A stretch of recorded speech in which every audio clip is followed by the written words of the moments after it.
এই ভিডিওটি শুধুমাত্র বিনোদনের জন্য, সো দয়া করে কেউ সিরিয়াসলি নেবেন না। আমাদের মতো রিপোর্টাররা শুধু টোকাইদের ইন্টারভিউ নেয় সেটা আমরা জানি, তবে আজকে আমরা দেখাতে চলেছি পৃথিবীর 1 নম্বর ধনী। বরাবরের মতো আমি আছি অসহায় বাবু, গরিব টিভির পক্ষ থেকে। চলেন এখন ধনী লোকের ইন্টারভিউ নেব। কিরে এত কাপড় বলো না, এই পৃথিবীর 1 নম্বর ধনী হলো কেমনে? বাপরে বাপ, কত বড় বাড়ি বানাইছে। যাই আগে ইন্টারভিউটা নিয়ে আসি।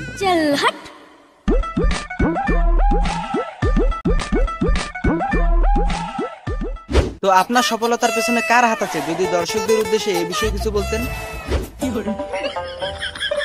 পিছনে হাত মানে? বুঝলাম না, এই মাথা নিয়ে পৃথিবীর 1 নম্বর ধনী হলো কেমনে? না মানে আমি বলতে চাইছিলাম আপনি ধনী হবার পেছনে কার অবদান সবচেয়ে বেশি। তো আমার পরিচয় হচ্ছে আমি মোহাম্মদ জঙ্গল অন ফায়ার। যারা ইমুতে ফ্রিল্যান্সিং করে আমি তাদের বায়া। তো দর্শকরা আপনারা শুনতেই পেলেন, ইমুতে ফ্রিল্যান্সিং করে ইনি বর্তমান পৃথিবীর ইমু থেকে ইনকাম করে আমি পৃথিবীর 1 নম্বর ধনী হইনি। আর ইমুতে তো ইনকাম কম ছিল, ইমু থেকে যা আসতো ওইটা দিয়ে কোনো মতে আমার পরিবার চলতো। তাহলে আপনি এত বড় লোক হইলেন কেমনে? আসলে আমি বড় লোক হওয়ার পিছনে যতটুকু অবদান রেখেছে আমার বাপ, তার থেকেও বেশি অবদান রেখেছে রাসেল ভাইপার সাপ। তো দর্শক বিন্দুরা, কিছুদিন আগে আপনারা হয়তো একটা নিউজ শুনেছেন যে একটি রাসেল ভাইপার সাপ ধরতে পারলে 50,000 টাকা পুরস্কার। আসলে এই নিউজটা ফেক ছিল না, এটা পুরোপুরি সত্য। কেননা আমরা ফেসবুকের হলুদ সাংবাদিকরা কখনো ভুয়া রিপোর্ট করি না। তার প্রমাণ ইনি এখন সাপ ধরে কোটিপতি। তো আপনারা যারা সাপ দেখে ভয় পান তাদের কোনো ভয় নেই, কেননা আমার সঙ্গে আছে জঙ্গল অন ফায়ার। যে কোনো সাপ ধরার জন্য আপনারা তাকে করতে পারেন হায়ার। হ্যাঁ মিয়া, আমি কোনো সাপটার ধরে কোটিপতি হই নাই। তাহলে আপনি বড় লোক হলেন কিভাবে? আসলে এটা অনেক পুরাতন কাহিনী। ছোটবেলা থেকে আমার ইচ্ছা ছিল আমি জীবনে যা কিছুই করি, আমার জীবনের লক্ষ্য হলো একটা 3 তলা বাড়ি। 3 তলা বাড়ি কেন? আমার ছোটবেলা থেকে স্বপ্ন ছিল একটা 3 তলা বাড়ি বানাবো, আর ওই বাড়ির মধ্যে 3 তলা আমার নানিকে নিয়ে ঘুমাবো। এইভাবে যদি আমি আমার স্বপ্ন পূরণ করতে পাই তাহলে আমার জীবন আর বহুত দরকার নাই।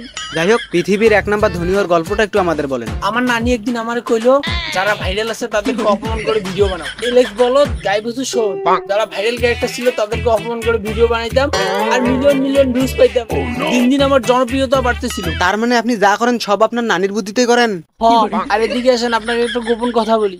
আমি আমার নানির বুদ্ধিতে আমার বন্ধুদের সাথে ঝগড়া করি, পরে ইউটিউব চ্যানেলের ভাগিদার হিসেবে আমি 5 লাখ টাকা চাই, কিন্তু দুর্ভাগ্যবশত আমি 1 টাকাও পাইনি। আর শোনেন, আপলোড দেওয়ার সময় এই স্ক্রিপ্টটা একটু কাটে ফেলাই দিয়েন। আরে এটা তো লাইভ চলতেছিল।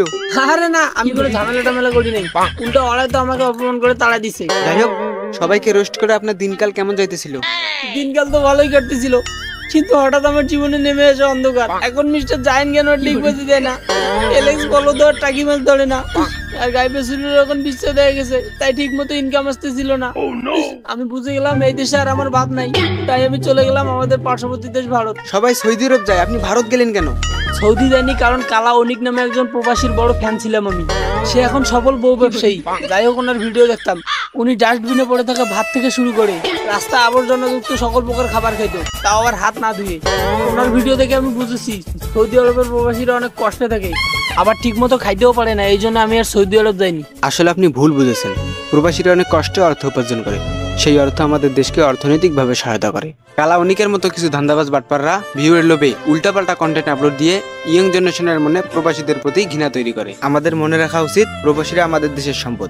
কালা অনিকের মতো ধান্দাবাজদের নোংরা ভিডিও দেখে প্রবাসীদের ঘৃণা না করে তাদেরকে সম্মান করা উচিত। যাই হোক, আমি সৌদি আরব না গিয়ে ভারতে যাওয়ার কিছুদিন পর এক বিষধর সাপের নাম শুনতে পাই, নাম রাসেল ভাইপার। এই সাপের কামড় যে খাবে তার মৃত্যু একদম অনিবার্য। অনেক খোঁজাখুঁজি করার পর দেখলাম ওই সাপ প্রতি মাসে কমপক্ষে 500টিরও বেশি বাচ্চা দেয়। এর কোনো প্রতিষেধক নেই, তাই আমি প্ল্যান করলাম এটাই আমার শেষ সুযোগ, যাকে কাজে লাগিয়ে একটা 3 তলা বাড়ি বানিয়ে আমার নানিকে নিয়ে থাকতে পারবো। তারপর আমি রাসেল ভাইপারের প্রতিষেধক তৈরি করে 100টিরও বেশি রাসেল ভাইপার এনে বাংলাদেশে ছেড়ে দিলাম। এখন বাংলাদেশ, চীন, জাপান, পাকিস্তান, ইন্দোনেশিয়া সহ 50টিরও বেশি দেশে আমার রাসেল ভাইপারের বিজনেস চলে। এই বিজনেস করে আমি এখন পৃথিবীর 1 নম্বর ধনী। সবই তো বুঝলাম, তা আপনার তো এখন অনেক বড় বাড়ি হয়েছে, তা আপনার নানি কই? এই কথা আর কইেন না। একদিন আমার নানি সহ নদীর পাড়ে ঘুরতে গেছিলাম, হঠাৎ একটা রাসেল ভাইপার এসে আমার নানির পায়ে সবল মারে। পরে বাড়ি থেকে প্রতিষেধক নিয়ে যেতে যেতে সেদিকে আমার নানি মারা যায়। এই সব শেষে দর্শকদের উদ্দেশ্যে আপনার কি কিছু বলার আছে? দর্শককে আমি একটা কথা বলতে চাই, আমার এত বড় বাড়ি, জীবনে নাই কোনো নারী, একটা ছিল বুড়ি, সেও রাসেল ভাইপারে কামড়ে গেল মরি। গাইস, ভিডিওটা কেমন হয়েছে অবশ্যই কমেন্ট করে জানাবেন, এবং লাইক, কমেন্ট, শেয়ার, সাবস্ক্রাইব করে আমাদের পাশে থাকবেন। ধন্যবাদ।